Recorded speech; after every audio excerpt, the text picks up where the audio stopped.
this, like that, like this, like that, like this, like that.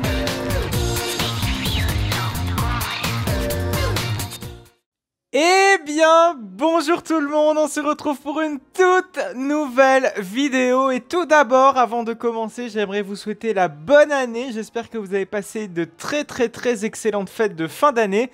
Je ne dirai rien, Jean Castex, ne vous inquiétez pas sur combien vous avez été aujourd'hui, bref. C'est pas grave, vous avez sans doute encore la tête dans le cul. Alors c'est pas grave, on va doucement reprendre l'année avec cette merveilleuse vidéo. Comme d'habitude, hein, on va faire donc une magnifique vidéo de Nemesis 2 sur une map assez particulière puisque c'est 3D Studio qui m'a envoyé cette map pour vous la présenter, pour vous la visiter. Donc j'ai l'honneur un petit peu de vous la présenter en avant-première parce que malheureusement vous n'avez pas la possibilité de pouvoir la télécharger, en tout cas maintenant. Peut-être qu'à l'avenir ce sera possible, en tout cas je l'espère pour vous. Mais en tout cas j'ai l'honneur vraiment de pouvoir visiter cette map qui m'a l'air d'être absolument fantastique. Donc nous sommes sur une map qui a l'air de reproduire Disneyland Paris, qui reproduit même Disneyland Paris, parlons directement en présente vérité générale, soyons directement là-dedans. Donc nous atterrissons donc directement sur l'entrée un petit peu du parc visiblement, donc juste avant le contrôle des sacs, pour des raisons évidemment de no spoil ou d'éviter de montrer les backstage, tout ça, ou des endroits pas terminés. Faut savoir que la map elle est pas terminée, hein, ça faut le savoir. C'est que je ne vais pas me mettre en fly. C'est important, c'est vrai que j'aime bien parfois me mettre en fly pour avoir une vue du recul, mais je peux tout à fait comprendre que ce ne soit pas toléré par les créateurs, hein. Je pense notamment à Madadax qui m'avait interdit une fois de survoler en fly. Enfin, c'est pas une interdiction très formelle en soi, c'est plus une recommandation et je le rejoins tout à fait là-dessus. Enfin, je rejoins en tout cas les créateurs là-dessus. Mais bref, tout ça pour vous dire qu'il n'y aura pas de fly là-dessus, ce sera du full walk through. Et on va démarrer comme ça, bam, direct, en essayant un petit peu de visiter le parc. Alors je tiens à dire une chose, c'est que déjà Disneyland Paris, c'est pas un parc que j'ai beaucoup fréquenté. Je sais que bon nombre d'entre vous ont visité Disneyland Paris un beau paquet de fois. Moi ce n'est clairement pas mon cas, alors vraiment désolé si je dis des conneries sur le parc, ou si jamais je dis que je suis à tel endroit alors que c'est pas du tout ça. Veuillez m'en excuser. Donc on va peut-être pas aller sur le cast member online, en ligne, on va peut-être plutôt aller directement là où se trouvent les magnifiques bâtiments. Oui, c'est vrai que Disneyland Paris, quoi, j'ai fait peut-être 3-4 visites dans ma vie, c'est pas énorme, hein. En tout cas pour un francilien, hein. Je sais que bon nombre d'entre vous sont quand même allés régulièrement à Disneyland Paris, mais vu comment ça coûte la peau du cul, très honnêtement, c'est clairement pas, c'est un luxe pour moi d'aller à Disneyland Paris. Et encore un luxe finalement qui se révèle être décevant, hein. Clairement mes précédentes visites n'ont pas non plus transcendé. Je crois que ça... Putain, mais ça fait un bail que je suis pas à Disney. Je pense que ça date de 2012. C'est dire à quel point ça date. Mais vraiment, nouveauté, on n'a rien eu. Alors quel est l'intérêt de retourner à Disney, quoi. Enfin, vraiment, vraiment c'est catastrophique de ce point. Il y a encore Dreams, c'est pour vous dire. Bref, donc on va essayer de voir un petit peu tous les petits détails. Alors juste petite chose qui me gêne un petit peu, mon cher 3D Studio. C'est peut-être les arbres. Les arbres me paraissent vachement peu réalistes. Alors, si tu utilises, c'est un petit conseil, moi, c'est des erreurs que je faisais avant. Alors, peut-être il y a une raison, hein. S'il y a une raison à cela, vraiment mille excuses et honte à moi. C'est que voilà, les arbres sont pas réalistes. N'hésite pas, si tu utilises des arbres de Nemesis 2 implémentés dans le jeu, tu as normalement un dossier où tu as des arbres 3D qui sont beaucoup mieux faits que ceux-ci. Alors, peut-être que justement tu l'as utilisé pour des raisons X ou Y d'optimisation, n'hésite pas à me le dire. Mais t'as un dossier vraiment avec des arbres beaucoup plus récents et beaucoup plus détaillés qui est implémenté dans le jeu Nemesis 2. Donc n'hésitez pas à piocher dans ce dossier-là et pas plutôt aller prendre d'autres arbres comme par exemple ces arbres aussi. Ce qui peut arriver. Et je peux te garantir que ça va donner déjà un beau coup de boost. Putain, les bâtiments sont super bien détaillés. Alors on a le bâtiment d'Animagique qui, je ne sais pas, c'est pas une attraction au studio ce truc.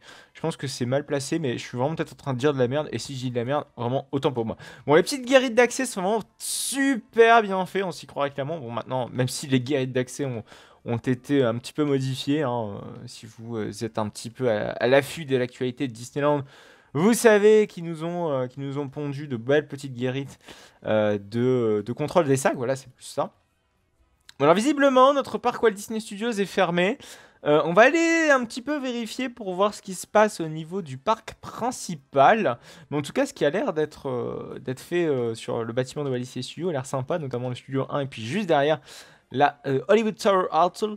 Et on a, oui, bah finalement, on n'a pas grand chose, mais c'est un boulot absolument faramineux que je vois déjà là. C'est vrai que Disneyland, hein, c'est un parc absolument énormissime, on le sait tous. Bon, je me balade peut-être beaucoup trop loin. Ah putain, on voit même le château derrière. Ouais.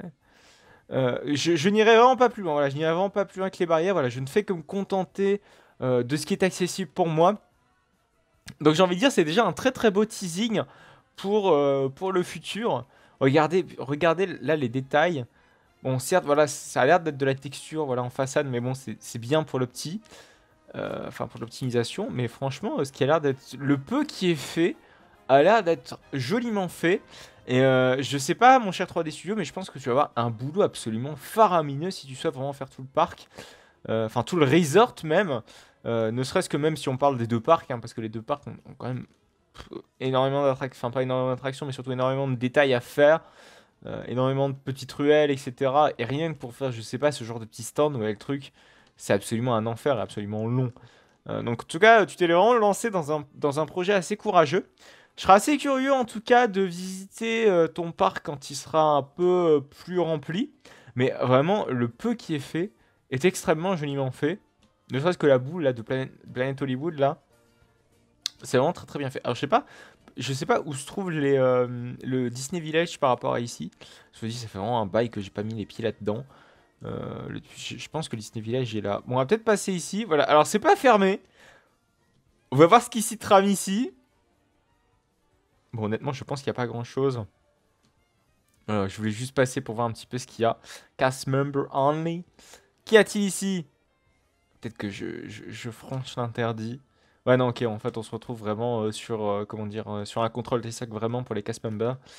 Et c'est tout. Après, on rejoint, j'ai envie de dire, la foule normale. C'est pas trop grave. Bref, une très belle map de mon cher 3D Studio. Donc, si jamais vous souhaitez suivre son projet, n'hésitez pas. Le lien de son compte Facebook sera disponible dans la description de cette vidéo. Malheureusement, pas le lien de cette création parce que très honnêtement, voilà, il n'avait pas trop envie de la publier. Puis sa création n'est pas encore terminée, donc c'est complètement compréhensible. Donc, si jamais il y a une grosse avancée, mon cher 3D Studio, n'hésite pas à m'en informer. Donc, on va passer donc à cette création suivante pour cette vidéo. Quantum, à ne pas confondre évidemment avec les petites berlingots de lessive là. Non, c'est surtout pour pour le putain de lave-vaisselle. Mais c'est pas grave. Donc, alors bon, là clairement, on est zéro sur l'environnement thématique. Mais le layout m'a tellement intrigué. Regardez ce sac de nœuds made in Intamin. Oh, avec des très longs trains à la Conda. Enfin là, c'est clairement des longs trains Conda. Hein. C'est même pas des trains de multi-launch. Les trains de multi-launch sont beaucoup plus courts, hein, faut le savoir quand même. C'est bien que les trains Intamin sont quand même assez légers. Les trains de multi-launch, il faut quand même qu'ils soient assez légers pour, déjà plus courts pour justement un peu diminuer le poids, histoire qu'ils puissent être catapultés un petit peu plus facilement. Ouais, c'est pour ça que les trains Intamin sont beaucoup plus légers quand il s'agit des Blitz que quand il s'agit des Mega Coasters. Mais bref, ça c'était pour la petite parenthèse. Alors, notre cher Quantum, on va essayer un petit peu de le rider parce que là, clairement, c'est un petit peu le zéro absolu sur la thématique. Et même pas sur la thématique, sur globalement sur l'aspect intégration ou même pas une petite allée, genre pour dire écoutez, l'entrée c'est ici. Je pense que ce genre de minimum aurait été sympa. Donc c'est parti pour Quantum. Putain, mais. Pourquoi il me met comme ça? Ok, pourquoi pas d'ailleurs, why not. Donc là on a affaire à un Blitzcoaster Intamin avec, comme tout Atis, hein, en marche avant, marche arrière, hein, c'est même pas un multi... aussi c'est un putain de multi... Non, c'est pas un multi-launch, c'est un nom particulier, c'est un triple launch coaster Intamin. Enfin c'est surtout McRide hein, qui a débuté cette mode avec Star Trek Operation Enterprise, après on a eu Gold Rush, on a eu plein de petits multi-launch qui part en avant, en arrière, on a eu Fury évidemment. Aux États-Unis, on n'en a pas tant que ça. Hein. Bon, après, on a le fameux Pantheon. Mais je suis en train de chercher. C'est vrai que Gearslower n'a pas beaucoup vendu aux US. Le seul Gearslower que je connais, c'est Hangover. Non, Hangtime à Knott's Farms. Et l'autre, c'est Daredevil à Six Flags. Aux États-Unis, il n'y a pas beaucoup de Gearslow. Hein. Et puis les Pandemonium, évidemment, dans les parcs Six Flags. Vous savez, c'est Spinning Coaster Gearslower. On n'en a pas dans des gros parcs Six Flags, hein, des Pandemonium. On a généralement dans des plus petits parcs Six Flags. Après, c'est pas dérangeant en soi parce que voilà, les Spinning Coaster Gearslower, c'est pas non plus la panacée, on va dire. Enfin, c'est vrai que j'ai pas testé de Spinning Gearslower. C'est vrai qu'en plus, j'en ai un pas trop loin de chez moi à Plopsaco. Enfin, si, quand même, il y a quand même pas mal de routes pour juste faire Plopsaco. En soi, c'est pas trop loin, je peux le faire en one shot, c'est ça le truc. Mais voilà, faire un déplacement pour juste faire Plopsaco. En plus, j'ai le place Plopsa, donc théoriquement, ça me coûterait à rien, ça me coûterait pas un rond. Mais un petit peu la flemme, vous allez me dire, de faire la route jusque dans les Ardennes belges. Pourquoi pas le choper en faisant un trip derrière, genre un Fantasyland ou je ne sais trop quoi. Le souci c'est que voilà, quand tu vas à Fantasyland, tu vas de 9 h à 18 h en période d'été ou 11 h 20 h quand c'est en période d'hiver quoi. T'as pas envie de perdre du temps ailleurs qu'aller à Fanta, c'est le truc. Généralement les horaires de Club Saco sont assez éclatés. Pourquoi pas faire combiner Fantasyland et puis après, comme par exemple une nocturne à Club Saco, aller créditer le bazar, pourquoi pas, c'est faisable en soi. Mais bon, c'est très fatigant quand même de faire un détour par Club Saco. Je trouve en tout cas, enfin je pense. Voilà, donc c'est tout pour notre magnifique Mule Challenge Coaster Intamin au doux nom de Quantum. Finish Quantum, hein, on le rappelle. Voilà, bon, très inspiré, je pense, de Toutatis et évidemment de notre magnifique Pantheon. Voilà, j'ai l'impression qu'on en parle à chaque fois de ce coaster. Enfin, pas nécessairement moi en particulier, mais vraiment tout le monde. Tout le monde parle de Toutatis, tout le monde parle de Pantheon. Enfin, surtout on parle beaucoup de Pantheon parce que Toutatis va arriver. Du coup, on a un point de comparaison. Par contre, je trouve vraiment chouette l'idée d'avoir vraiment fait un énorme creux comme ça, d'avoir joué beaucoup avec le relief du terrain. C'est vraiment très très cool. Puis je suppose que du coup, la prise de vitesse là-dessus doit être assez énorme. Bon, on sait que ces rails-là, quand même, sont capables d'encaisser. Hein, bon, avec ces cross-trails, hein, pas avec les cross-trails de merde à la Hyperion. Mais oui, les cross-trails comme ça sont capables d'encaisser vraiment de lourds force G. Ou en tout cas des vitesses assez fortes. On pense notamment à Formula Rossa qui se possède cette Mindspine quand même, qui est le coaster le plus rapide du monde, rappelons-le. Voilà, donc bon, pas grand chose à dire encore sur ce truc, même si ça me fait aussi penser à Jurassic World Velocicoaster, dans cette idée un petit peu d'éléments très tricky et puis qui se rejoignent un petit peu sur les rails. Enfin bref, puis cette énorme hélice très clairement qui part un petit peu dans des changements de direction sur la même hélice, c'est très cool. En fait, c'est un petit peu, vous savez, c'est le Schwarzkopf de Liseberg qui possède l'une des hélices les plus grandes. Sauf que là, on a vraiment des éléments tricky dans cette hélice. Ça, c'est cool, je trouve. Bon, après, à tester. Hein. Moi, vraiment, j'ai pas encore testé ce genre de procédé d'éléments parce que c'est vrai qu'une longue hélice, parfois, j'aime pas trop. J'aime bien quand il n'y a pas d'hélice dans un coaster, généralement. Parce que pour moi, c'est un temps mort, une hélice. Ou un demi-tour, pourquoi pas, justement, avec une pointe de G. Mais dès que c'est trop long, ouais, comme Conda, quoi. C'est vrai qu'il y a une hélice dans le Conda, bon d'accord. Mais moi, je préfère avoir un élément assez tordu à la place d'un virage. Mais c'est bon, c'est assez compliqué, généralement. Enfin, d'une hélice, plutôt. C'est très compliqué. Voilà, donc on va passer au dernier coaster de cet épisode et de cette année. Et on a affaire à un arrow assez particulier, vous allez voir ça, on a un tilt track. Bon, ça peut faire penser clairement au coaster Vekoma, vous savez, le tilt coaster Vekoma qu'on retrouve dans un parc asiatique, très honnêtement. Hein, mais quand vous voyez, regardez-moi cette inclinaison, cette tordaison, si je puis employer un mot assez uluberluesque. Je suis même en train de me demander honnêtement comment le tilt track arrive à se positionner ici. Ouais, si c'est possible, mais vous voyez que voilà, c'est un tilt track ultra incliné. Bon, par contre, je sais même pas si le châssis du train arrive à ne pas se collisionner entre eux. Enfin bref, c'est tout un bordel, j'ai l'impression, ce coaster. Mais on va aller tester ça, voilà, ça fait drisser un petit peu les cheveux de Maladak, je pense, il me regarde. Coucou à toi. On va aller donc monter dans ce merveilleux coaster, hop, qui possède carrément un support en station. Pourquoi pas, on se croirait sur Taron.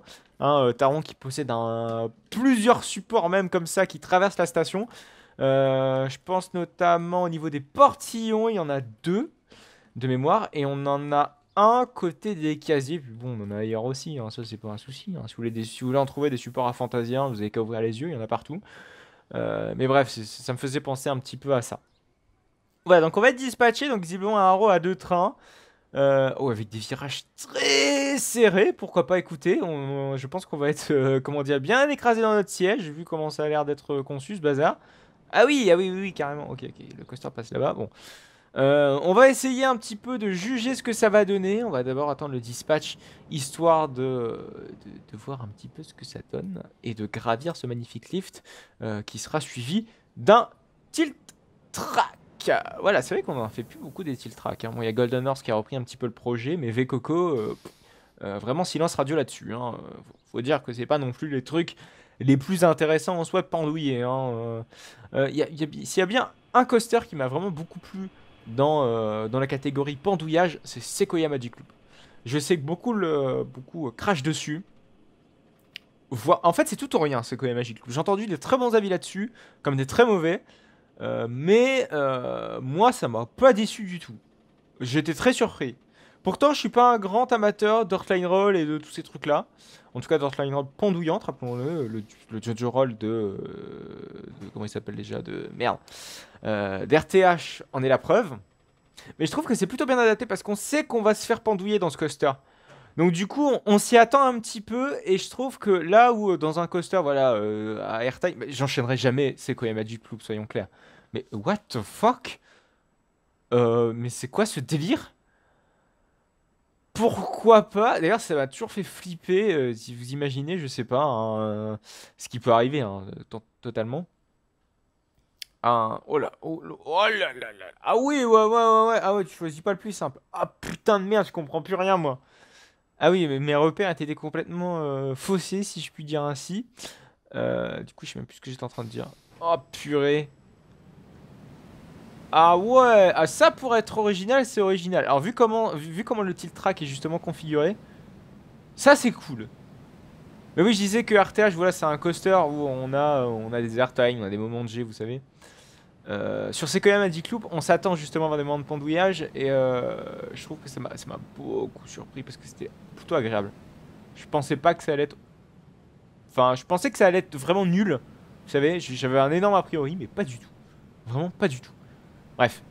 Voilà, donc on arrive sur, je pense, la fin du layout. En tout cas, ça a l'air de l'être. Ah, avec des airtime carrément à la fin. Et là, il nous fait un hyper GTX, là, de chez Chance Ride. Ah oui, et puis carrément, évidemment, des virages comme ça sur la fin de la yard. Alors Madadak, si tu m'écoutes, est-ce que tu penses que Haro serait capable de nous pondre un truc comme ça? Enfin, si Haro était encore là, évidemment. Mais bon, avec des si, on refait le monde, vous allez me dire. Mais si Haro était encore ici, est-ce qu'il serait capable de faire ce truc? J'aimais quand même ma réserve là-dessus. Mais très honnêtement, ce tilt track, pourquoi pas, honnêtement? C'est original. Alors, par contre, structurellement parlant... J'ai beaucoup de doutes concernant un potentiel fonctionnement normal de l'attraction. Oui, je disais ce qui me fait toujours flipper dans ce genre de coaster. Enfin, ce qui me fait flipper potentiellement, hein. Mais bon, c'est un truc que je ferai sans problème si je tombe dessus. Vous voyez, vous avez les freins là. Imaginez, vous avez une bonbonne à air comprimé qui pète, ou je ne sais quoi, ce qui peut tout à fait arriver. Ça arrive, hein, avec la corrosion, tout ça. Voilà.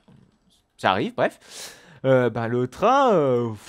Enfin, il part l'un ou l'autre, quoi. Ah, alors, je sais qu'on a des sécurités ici et ici. Vous savez, un genre de anti-retour. Mais imaginez, parce que c'est censé s'ouvrir et se fermer ce truc-là quand le rail est bien positionné.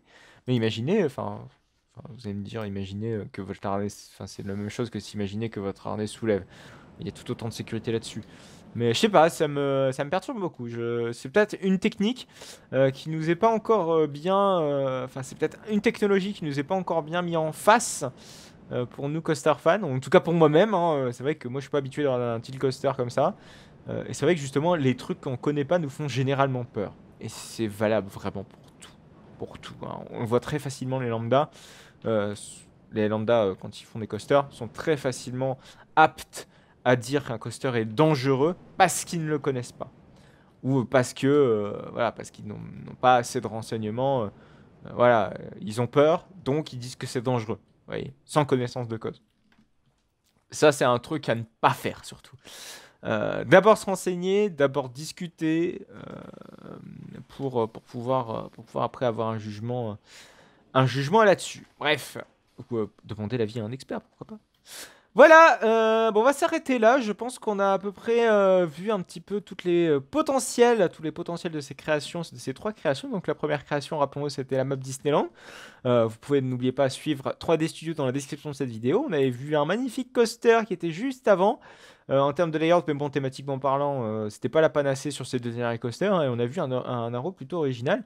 Juste ici, en plus, il a même pensé au catwalk. Ok, il a fait des catwalks de Wooden, en fait, qu'il a collé au-dessus, justement en mode filet de sécurité au cas où un loose article ou un petit boulon se détacherait du train. Ce qui peut encore une fois arriver. Voilà.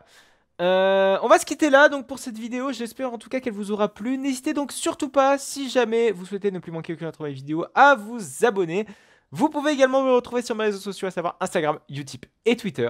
Tous les liens de mes réseaux sociaux se trouvent dans la description de cette vidéo. On se retrouve donc la semaine prochaine pour du Luminis 2 et le mercredi pour du Roblox. Allez, à plus tard. Excellente année à vous tous.